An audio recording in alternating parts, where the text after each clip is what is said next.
everyone, this is Kelly from The Truth in Story, and I am here to do a recap. This is a request from my dear friend Bart, and a while back, a couple years ago I guess, I will put a link to the old one in the description box below. I did a 3x3x3 tag, and then my friend Bart did the same tag, but he added a bunch more threes on top of that. So last night he said if he could request a video, it would be redoing the 3x3x3x3x3x3x3. I don't know how many threes that was, but I have them all piled in front of me. If you've watched my channel for very long, you know that I have a very hard time saying these three are my favorites, period, right? Because, and especially with Oracle decks and things like that, because I tend to use certain decks in very specific ways. And so I will say, okay, well, these are my three favorite for this, or these are my three favorite for that. But my categories tend to expand or shift depending on what I'm using it for. So the criteria I did with this particular thing is that I didn't cross any over. So for example, if three favorite tarot decks, when there were also three surprise decks or something like that, I didn't reuse the same deck even though it might have fit in that category. Same thing with my three favorite tarots. If those tarot decks were in another category, I didn't reuse it. So you know, people love these. People love these sets of favorite type things. I love to see people's favorites and things like that, but I don't particularly love to do them just because I always know that I'm leaving something out. So just to be clear, this cubicle right here is all of my favorite tarot decks, plus some down here. These down here, or let me just go. Favorite tarot decks that I wouldn't get rid of. Favorite Oracle decks that I wouldn't get rid of. And then down here are also some of my favorite tarot and Oracle, but they're ones that I use all of the time, say in doing readings for clients and things like that. So they're ones that oh my gosh, my hair. They're ones that I access all of the time, and so they're down here in 2 rows. So I might do these 3x3s and then do a quick look at all of those things and try to like power through it, because then you'll have an entire like favorites video. So we'll see. But I'm going to start with the original. Well, not the original. The original was 3x3x3, which was 3 Lenormand, 3 Tarot, and 3 Oracle. And then Bart added on categories. So let's start with the 3 original ones, which are 3 Lenormand. Now, this one is hard because 2 always stay the same and 1 changes a lot. So obviously, this is my Lenormand deck, Story in Color Lenormand. I know, it's probably irritating, but the fact is I painted it to be exactly what I wanted in a Lenormand deck, and so it is exactly what I want in a Lenormand deck, and that hasn't changed whatsoever. And I have gotten lots of messages, yes, it is going to be available again. I wouldn't change anything about it. Like, after all this time, using it so much, it still brings me utter joy to pick it up. There's nothing about it that I would change in a new edition. I just absolutely love it because I painted it to reflect the color and the energy of the concept behind the symbol, right? So if we have a symbol of a whip or a broom, what is the concept behind it, and how could that be expressed in color, as well as the movement of color? So I think of it as sort of an energetic reflection, I guess, of Lenormand. So that is, you know, that's my favorite. I can't, I can't pretend otherwise. And this is my favorite bag that Miss Bobby made. My other favorite is the 1889 Lenormand. This is not a surprise to anybody who's followed my channel. This is by For the Seekers. It used to be called the Game of Hope. I believe it was the second Oracle deck I ever purchased, was a mini version of oh my goodness, I have no clue what that is. Mini version of the Game of Hope, and then it was re-released as the 1889 Lenormand. I don't, it sounds like metal. I have no clue. She redid some of the cards. Still the probably most beautiful backing ever. It's just gorgeous.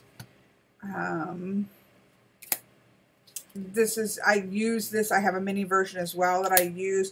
Other than my own deck, this has been the most used deck, especially across all of my Lenormand. When you take into account the first version, the Game of Hope, plus this one, it is definitely a top used deck for me. It just, especially, there were a couple cards that I liked, but they weren't my favorite in the first edition that were kind of fixed in this edition. And it's just perfect. I love it. Love it. I love that the stork is taking in flight. Yeah, it's a great, beautiful deck, and it's clear, and it's just one that I use a lot. And then the third category, please excuse me as my hair grows out. The third category of Lenormand changes all the time. You know, I just have a particular one that I'm really loving. The Whisper Lenormand could be on here. I use that a lot as well. But I'm just currently massively in love with the oh my gosh, I'm probably not even going to know what it's called. I'll have to probably put it, because there's not a card that says what it's called. You can't get this right now, but it's called I think it's just called the Monster Lenormand. The monster cards are for the significators, and I just chose two. Then I don't have a male or female, which I really prefer. I just love this deck. I love the way it's drawn out. I love the simple line imagery. Here's a creature. I have a monster and a creature. I just love everything about this deck. We're going into fall. I mean, it's just adorable. There are like kraken tentacles in many of them. I just really love it. It's functional. The art is fantastic. It's clean. It's simple.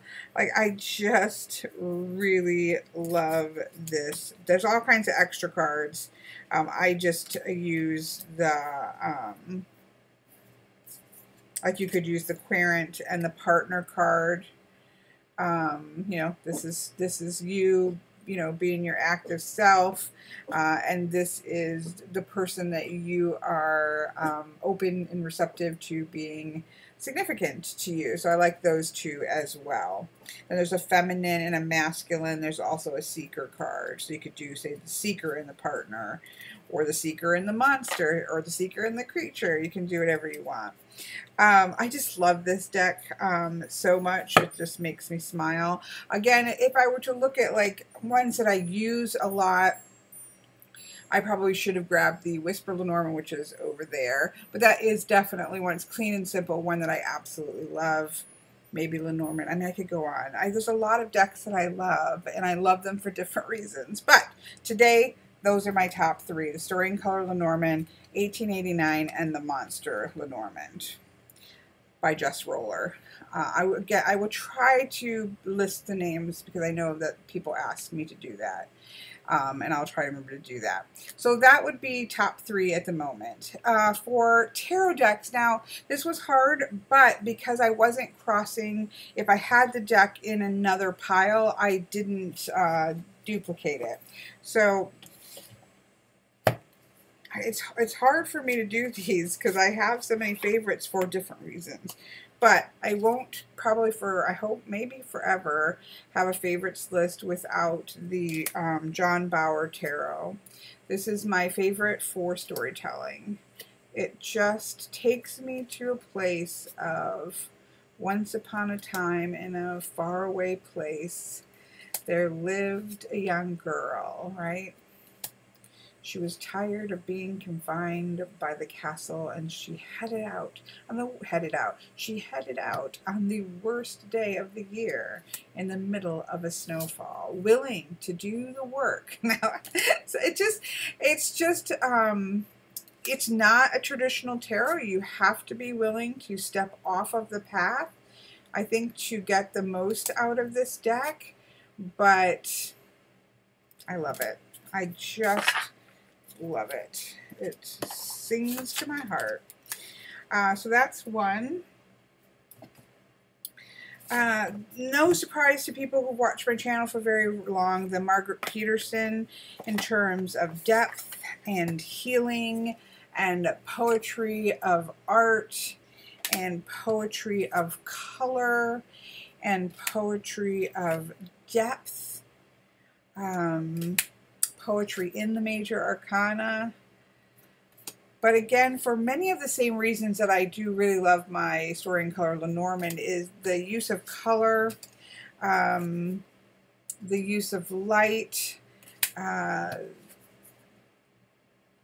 It's just powerful, and it's beautiful, and it's abstract enough to, I think, go your own way, and yet her little guidebook really takes you deep under the waters of the meanings of the cards. It's just one of my favorite decks for healing work, for grief work, for introspection work. It's just, yeah, it's a winner. The third one was, again, hard because I had some other ones in other categories. And again, it's like, well, this is my favorite for, you know, fairy tales. This is my favorite for just brilliant use of colors, or this or that or that. I have lots of favorites. But I wanted to include one that was like what I would consider more of a traditional tarot, more of a Rider-Waite-Smith's style based to some degree, but that's sort of more traditional, because obviously the John Bauer is not traditional. Even the Margarete Peterson is not what I would consider a traditional. It's not a Rider-Waite-Smith tarot deck. So the other one is the Darkness of Light. I love this deck. This is probably one of my most, you know, across, because I have a lot of decks and I use a lot of decks for different reasons. It's harder for me to say, oh, XYZ is my most used, because I do use a lot of my decks. But if I had to, I mean, I used this deck a lot. I've never stopped using it since it's been on my table, which has been for a while. There is just something really classic about the images. This, I think, is a great example. Like, there's something really classic about the images that I find just powerful.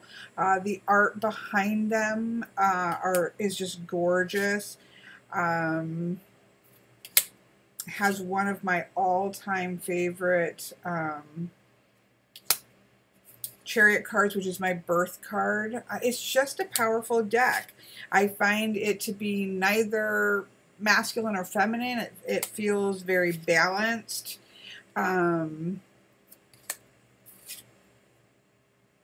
It's just a beautiful deck. Here it is. I was hoping it would show up.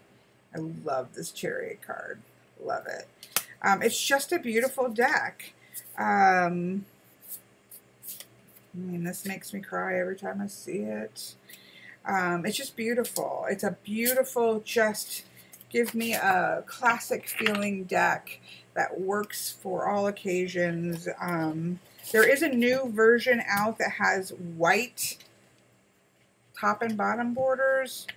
Not something that tempts me. I have the first edition, and I have this is the second edition with the top and the bottom border. Yeah, I love this deck. Love it, and love it. So there's that. There's 3 of my favorite tarot decks. I can't say they're, you know, they're my only, but they're 3 of my favorites. So that is Lenormand Tarot. Oracle is really hard for me because, again, Oracle for me is very much situational. I have Oracle decks that I love to use for just doing the live chat 3-card pulls.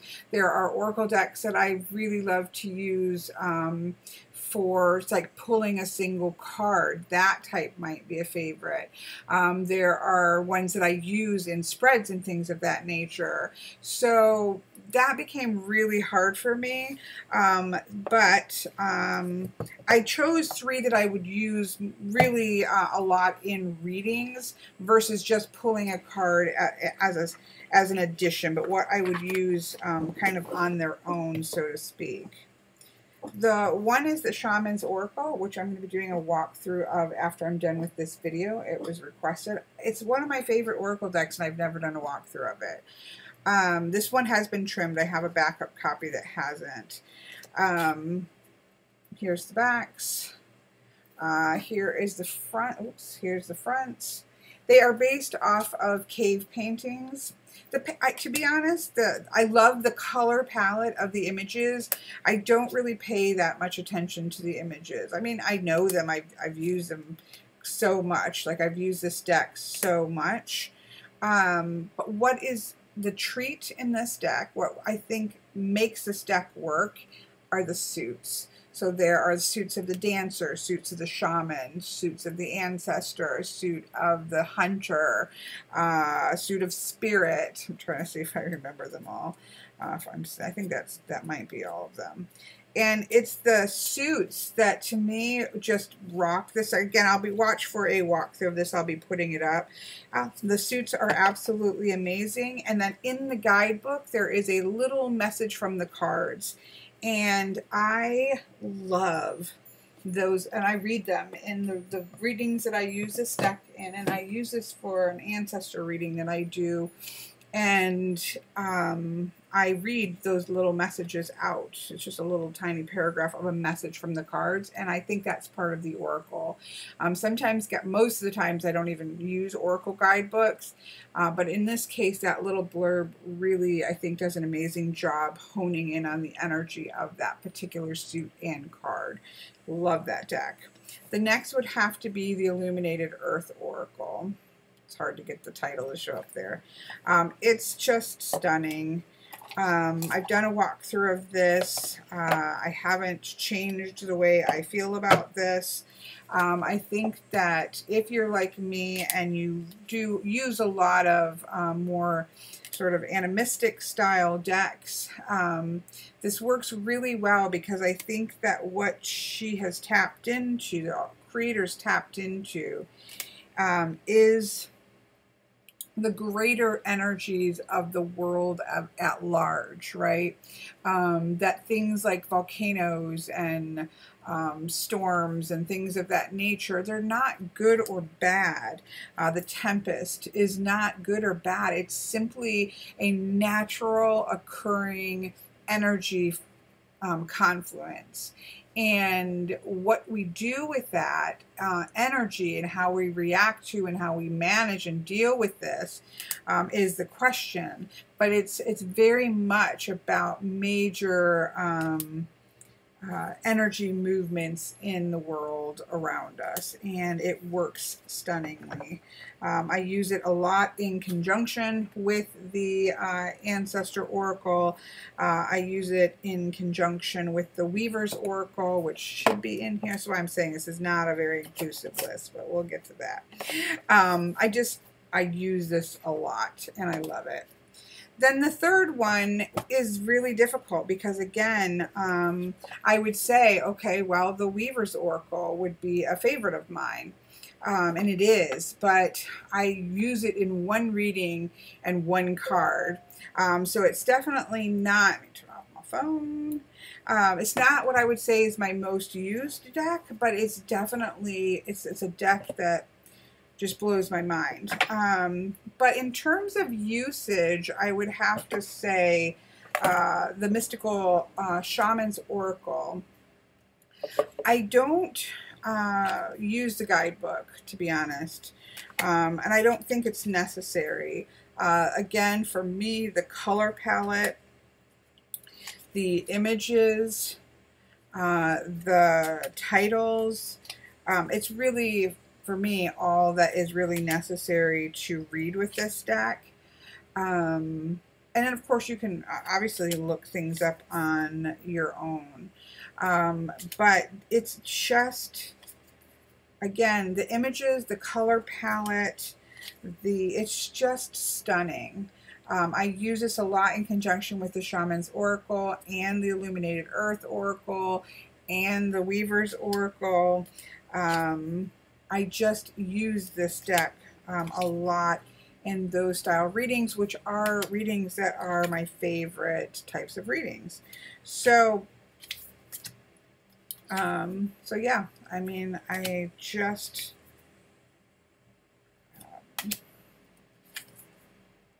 I feel like the artist in this case, just the images from the artist are so powerful and so color rich that it's just so much to work with, and it just goes well with, again, the style of readings that I really love when it comes to, that I do a lot of when it comes to using oracle decks as the center of a reading versus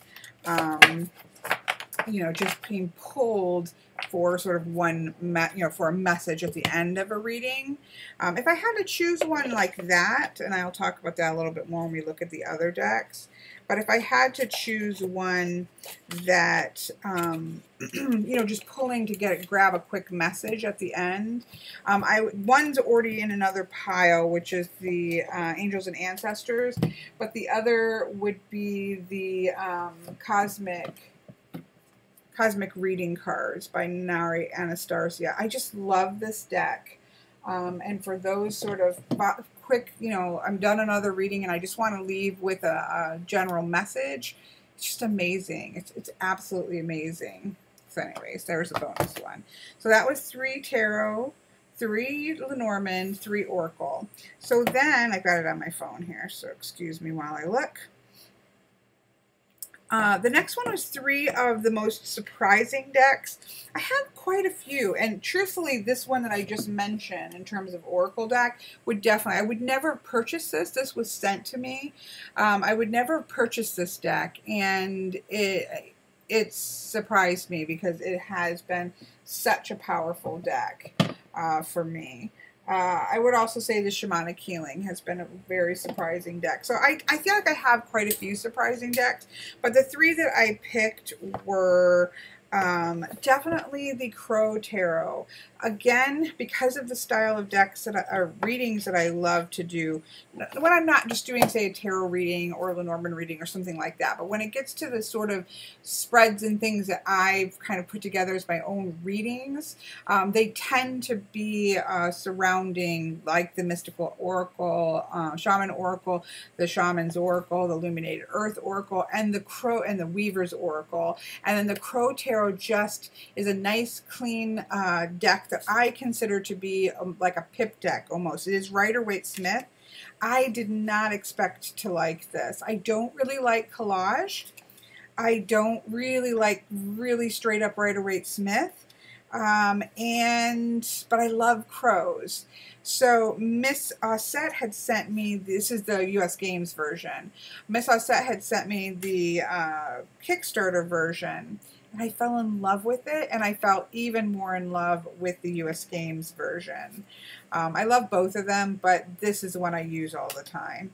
And it just, for me, functions really well as a beautiful pip deck. And the images don't tend to get in the way with the way that I read particular cards. And it just works for me. It works with those decks, like visually, it works well with those decks that I just mentioned. And so I use this deck a lot in like my ancestor reading. If I wanted tarot, my web reading, I use it for the tarot portion. Those types of like the spirit animal readings, things like that. It just goes really well with the animistic style decks that I like to use. So this one was a complete surprise. I was kind of like, meh, I love crows, but you know, I have to get it because it's crows, but that's really how I felt about it. And it has become a favorite. So this is definitely a big surprise. The Angels and Ancestor, I cannot not talk about this, especially because I'm kind of thinking more recent. I have others that were the past. I would guess the Jeopardia was one that I had picked the last. Well, this wasn't, I don't think, and I didn't do this part, but I would have picked the Jeopardia. I probably would have picked the Shaman Tarot. I would have probably picked the Shamanic Healing. I've had this for a long time. That was definitely a surprise. So there, you know, I was just trying to pull ones that came more recently to mind as surprise ones, and this was definitely Angels and Ancestor. I don't know if I got this at the beginning of this year or last year. I'll have to look it up. But surprise. I would not have purchased this except for that I saw two reasons. One, I had a couple coupons and it ended up being like $12 or something really cheap. And for the cost of a small pizza, I will probably try anything that kind of piques my interest. But the reason that I wouldn't have purchased this is because it does have angels in it, and I'm not against angels. Like, look at that. She's awesome. But I don't work with angelic angel. It's just not part of the pair. If you think about me in terms of the types of worldview decks that I'm going to be, it's going to be like the Shaman's Oracle, the Illuminated Earth Oracle, the Weaver's Oracle. Like, that's much more in alignment with maybe my spiritual path. Angels are just not something that I work with.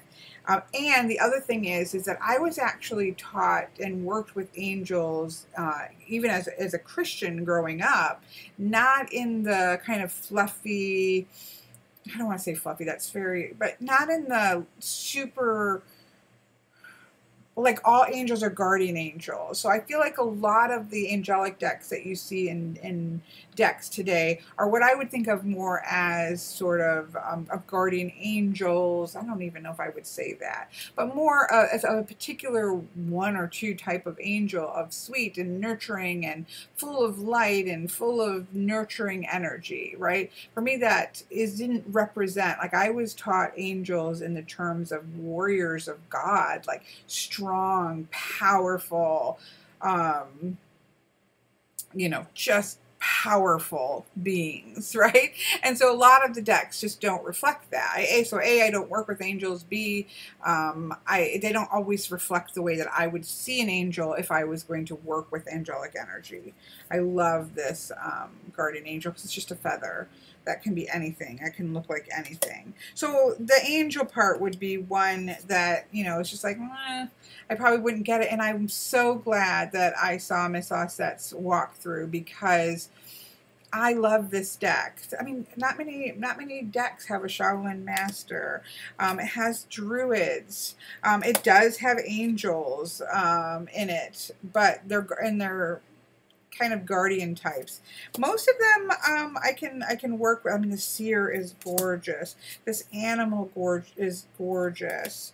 This warrior is amazing. So she's probably the one that looks the most like I typically think of modern angel decks as kind of looks like this. And it just doesn't work with me. I love this. I do tend to look at the angels. When I say love this, I mean I can still work with this. Even at first, I would kind of cringe if one of these more angelic ones that look kind of typical were to come up. But for me, it does just speak to that really high, clear air, even if it's water, but that sort of sense of clarity, a purity of energy about them. This is one of my favorite cards in the deck, and it's an angel, Mirror Guardian. So yeah, this one was definitely, I do like this fire angel. This one was, and it has some cards that are like this, which I also love. It has a shaman in it.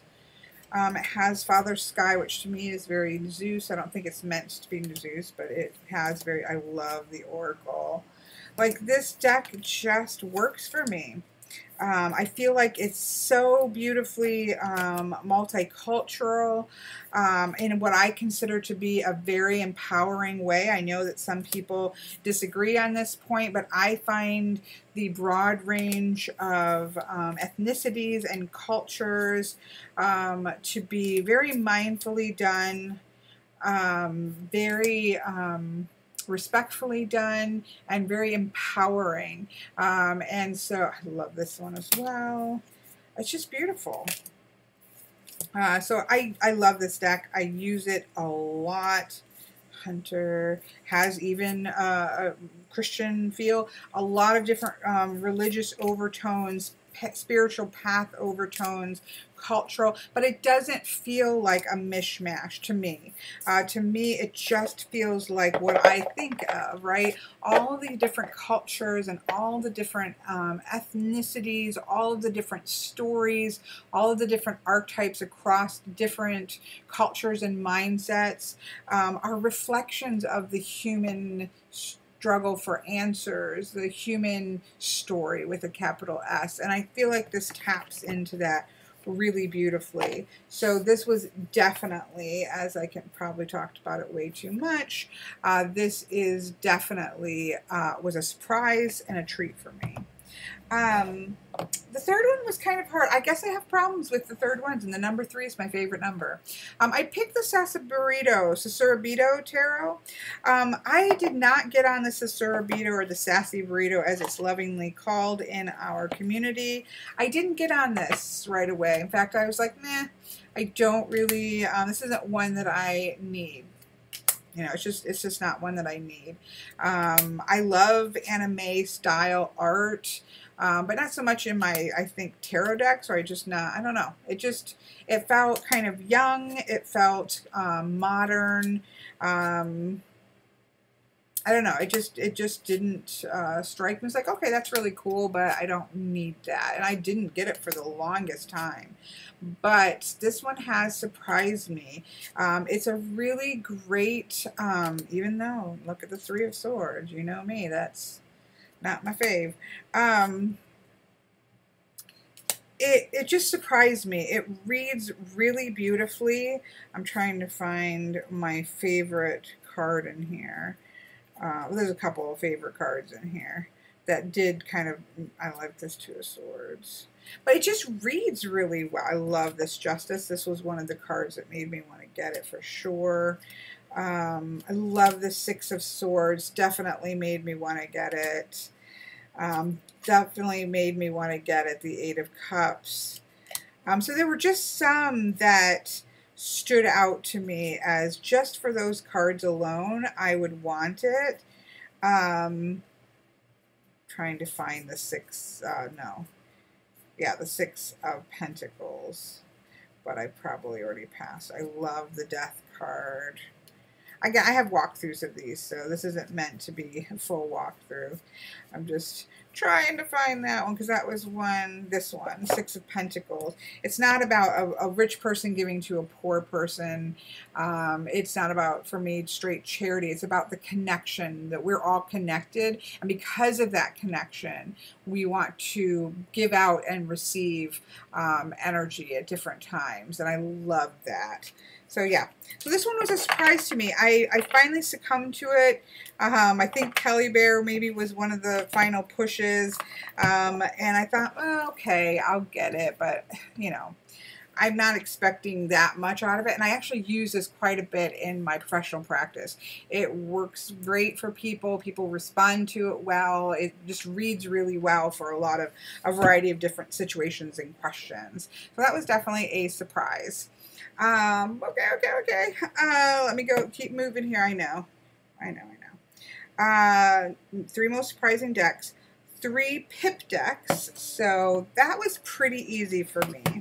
The Ancient Italian Tarot, which is a combination of 2 older decks. It's a combination of the majors. I always have to look up the minors. The majors are the Soprafino majors, which I absolutely love. The minors are the 1880 Avando minors, and I love these minors more than the Soprafino. I'm sorry. I know that's like sacrilegious, but I'm trying to get some mixes here. I love the people for a classic deck. I don't always love the people, and I love the people, but I have to say I'm trying to get some of each of the pips. The pips are just absolutely stunning. Absolutely love the moon. It's just a gorgeous deck. Here's the cups. It's just a gorgeous pip deck. Absolutely one of my all-time favorites. Well used, well loved, love deck. This deck. If I had to really minimize my decks, there would be no question that this would be in the keep pile for sure. The other one is could be in a surprise list. It's a Pagan Otherworld. I've said this a billion times, so I'm not going to belabor the point. I was so stoked about this deck. So stoked about it while it was being made. And then when it came out, I was disappointed. When it was just about, you could pre-order it. There was just a lot of dead animal skins in it. Then the minors were not like Marseille style minors. They are basically, and I've got a video so you can watch the video, but they're basically take the Rider-Waite-Smith and remove the people, and the pips are aligned pretty much along the lines.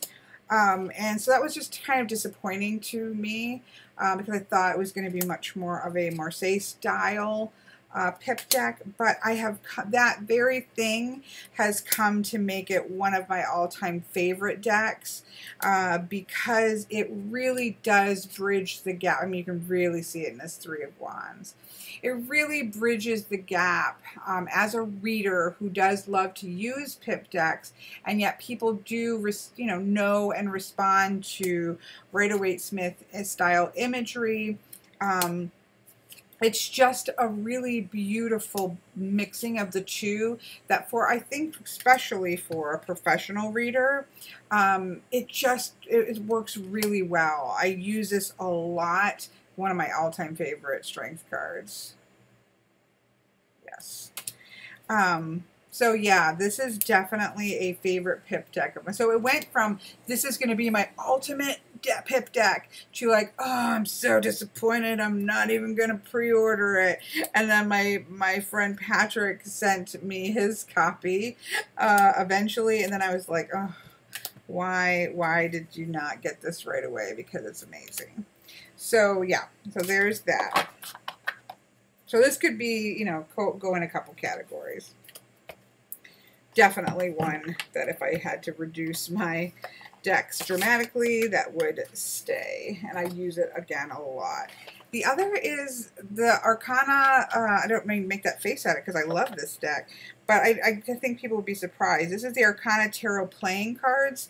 There is just a playing card deck, but then there are also a full tarot deck. I have the black version of the full tarot deck, and it's based on playing cards. But it has all 4 of the quartz, and I just love this. I love the size. I love the artwork where there are people. It does show the traditional playing card as well as the tarot symbol on them. Again, size, coloration, artwork in the things are just classic and strong. I just love this deck, and I use it a lot. A lot. If I just want to grab a tarot deck and do a quick reading, just get the message done, it's perfect. It's great when I have already a reading and I just want to add a couple extra cards for something because it's small. I use this deck a lot, and I absolutely Love it. Actually, that goes down there. I do have a method to my madness. So those would be my 3 favorite Pip decks. I have others up here as well, but those would be the 3 that I picked. I'm going to do the other one last. The last of the decks would be the 3 most used decks lately. So the 3 most decks that I've used lately, definitely the Wayhome. This is fast becoming a strong favorite of mine. The back is absolutely stunning. Probably wanted it for this card alone. This was another one that I really wasn't interested in. I love the silhouettes in the court cards.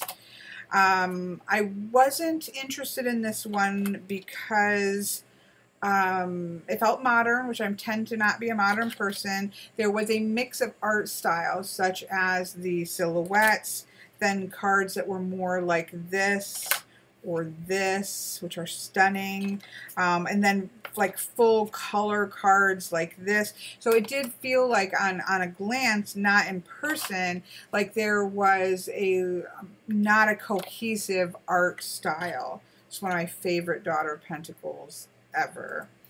But I will say, obviously, because I'm doing that in person it works. For me it works. Even though I'm really about cohesive deck styles, it really works for me, and I've just over and over and over gotten, it's just great. It's a great deck for professional readings, just for doing the job, saying what they need to say. This is becoming a strong contender of all-time favorites for me. It's just one I've been using a lot and absolutely loving. So that's the Wayhome Tarot. The other one has to be the Children of Litha. I love this deck. It's practically perfect in every way, as they say about Miss Mary Poppins. I've said this a million times, so I'm sure you're all like repeating it out loud. It has Fae energy as the majors. It has all animals in the numbered pips, and it has humans of different cultures in the courts. It expresses the world as I see it beautifully. There are just a couple cards that are not my favorites, like the Ten of Swords. The Emperor even I could use without having the evisceration going on in that one. So there's just a couple, like, just literally maybe 2 that I'm like, oh, if that just wasn't there, it would be literally perfect. The color palette is rich and gorgeous. It works beautifully with my Lenormand deck, as does the Wayhome Tarot. It's just beautiful, and the premise behind this deck is that the creator is going to be creating 3 other decks. So this is Children of Litha. There will obviously be the other of the major solstices. And she is keeping the framework of the tarot the same, so that just the sets of images will change, so that you can actually interchange the decks and create a deck that's very unique to you, depending on which ones you choose for those images. So I'm really excited about that. I'm hoping down the road a couple of those options will swap out the 1 or 2 that aren't my favorite. And I will try to find one. But again, the color palette here, actually love. It probably is one of the winners for me of extra cards.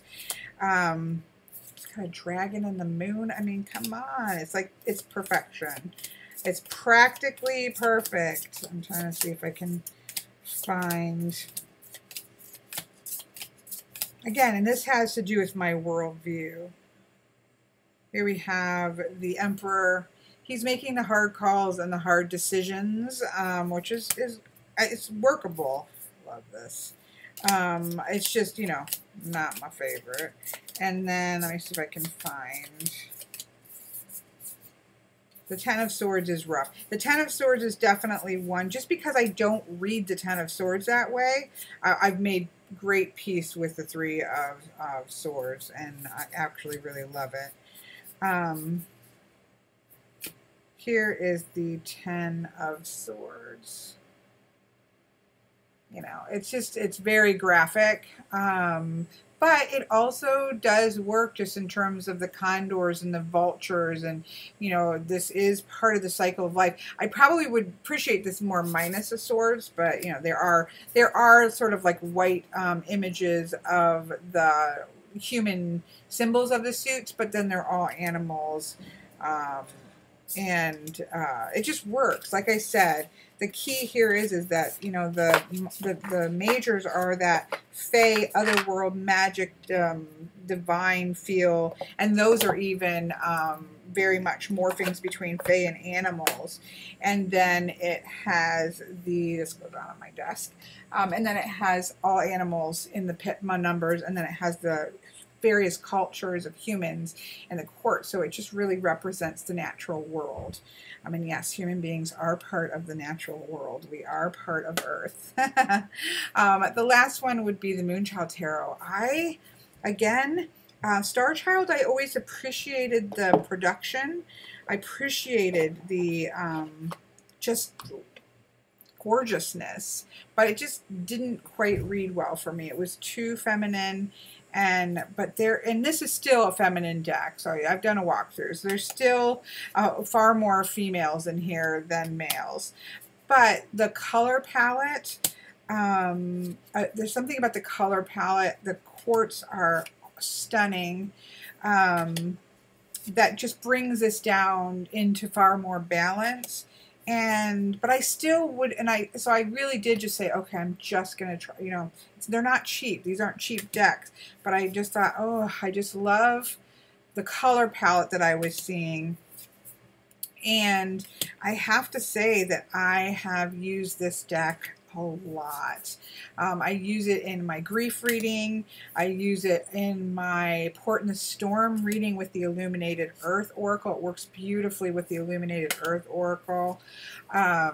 Support and healing type deck readings I tend to use for it. And I have, you know, this could be also a go in the surprise decks, because I expected, again, that I would love the production. I expected I would probably even love, because I looked at the images, so I knew I'd even like some of the images, even though they were collage, but I didn't expect that it would. It still never left my table since I bought it.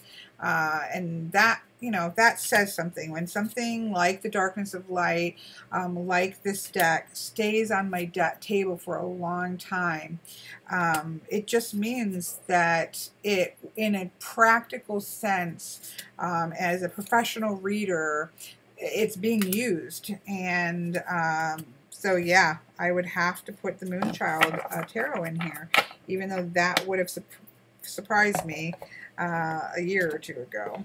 So yeah, I would definitely say that one as a third one of sort of most used lately. I think that's everything except for other systems that, so the last one of Mr. Bart's +3s is non-card divination methods. So I don't think this will be of any surprise. I didn't actually grab these.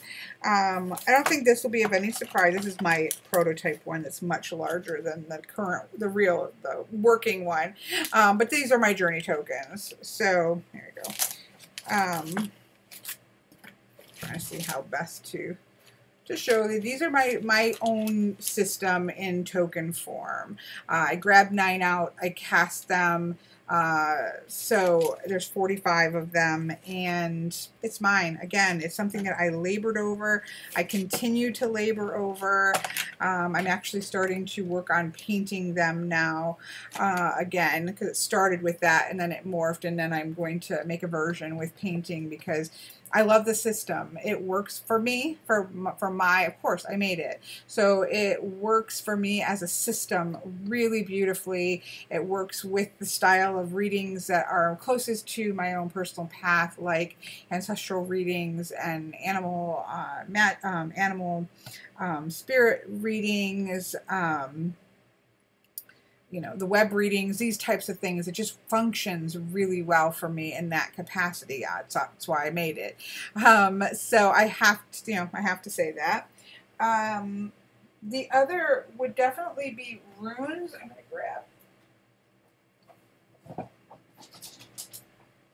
And this is hard because, oops, I think I dumped a couple. I'll have to go get those off there before I forget. I do love casting systems. I love charm casting. I love OMs. I love all kinds of, all the things, right? But at the same time, if I had to choose one of those, it would be runes. There is just, because I use runes both in casting, but I also use them as sort of power symbols. This is one of my favorite sets that a lovely student named Michelle, I don't want to dump it. This is a Northumbrian room set, so it has the Elder Futhark, but it also has the extra for the Northumbrian runes, and then it has a beautiful cap that goes on top of it. But anyways, I use them not just for casting, but I also use them for setting out intentions and workings and things like that. Like, there's something for me extraordinarily powerful.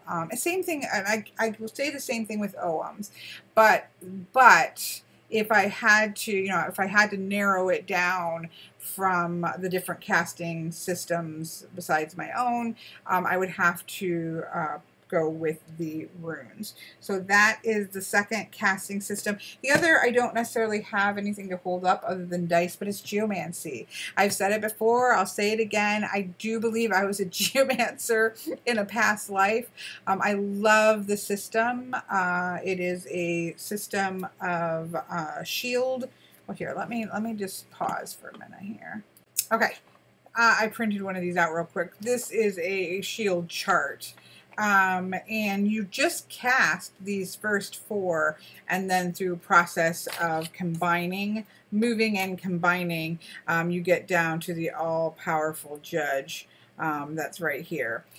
This is a system from tracing back into even the 800s. It kind of split off into your Reuben, kind of African shift to a Middle Eastern shift, and then it also went into Europe and was called the Sister of Astrology. They layered some astrological aspects on top of it in the Western version. But it's an amazing system that I can't, you know, I will be doing that for the rest of my life. I want to do one other. In the thing was 3 non-card oriented decks systems. So that is my Journey Tokens, Runes, and Geomancy. But I do want to do an honorable mention to Deste. This is a card-based system, but it is not a very well-known card-based system. This comes from the from Greece and Turkey area. There is a Greek version and a Turkish version of the deck.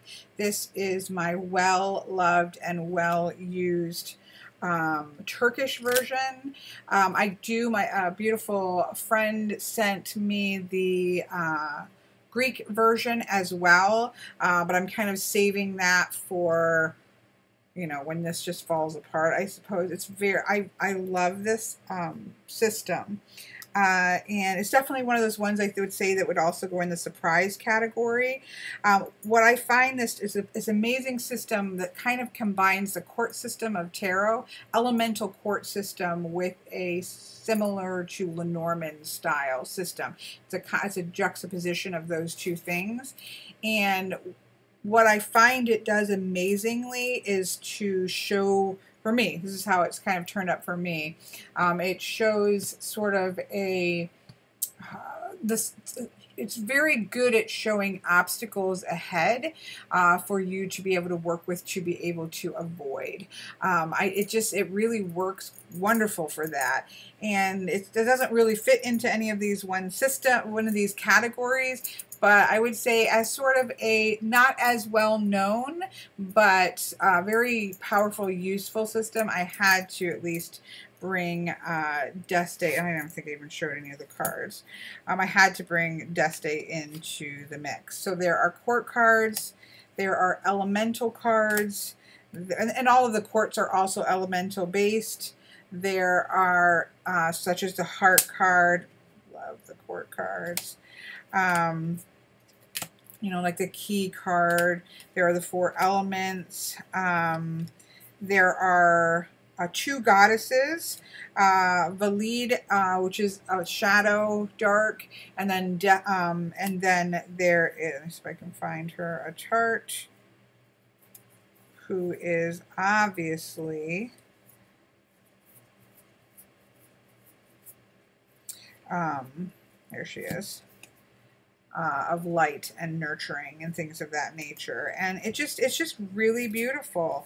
It is I think a powerful again combination of elemental courts, which is not just kings and queens and princes and princesses, but horses and jinns and the actual element cards themselves, and it's a really one of those sort of little, I think that people talked about it for a little while, so I think a lot of people have heard of it, but I think it's definitely a not one that you see out and about a lot, and I think it should. I wish an English version of it would be produced with an English version of the book. I really wish that would happen, but you know, if wishes were fishes, as they say. So there we go. I'm done. That is my, I'm trying to pull the picture back up again. That is my 3 by 3 by 3 by 3 by 3 by 3 by 3 plus 1. All right. Well, I hope you guys all have a absolutely wonderful day. Bart, this was for you.